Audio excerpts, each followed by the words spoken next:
So weight stigma in the normal, in an everyday environment, weight stigma that people face in the grocery store is hurtful for them. Of course, it's terrible. But weight stigma in the medical setting can have life or death consequences. The prevalence and the impact of weight stigma. So around 53% of women with obesity report hearing inappropriate comments about their weight from healthcare professionals. And this is hurtful to read, that almost half of women with obesity hear negative comments about their weight from healthcare professionals. It is the profession that we should be neutral, that we should be accepting, that we should be compassionate, and still half of them are hearing these comments from healthcare professionals. 79% of people with excess weight or obesity report eating more to cope with weight discrimination.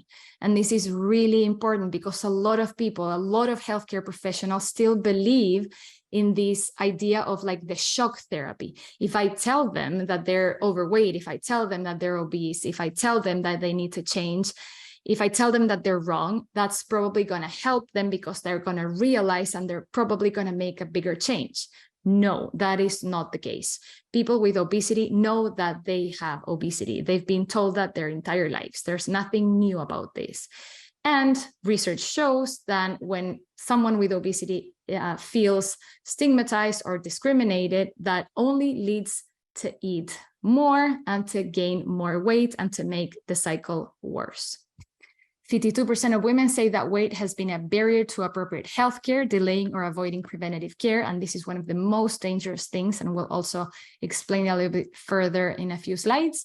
And then 40% of healthcare professionals admit having negative reactions to patients with obesity.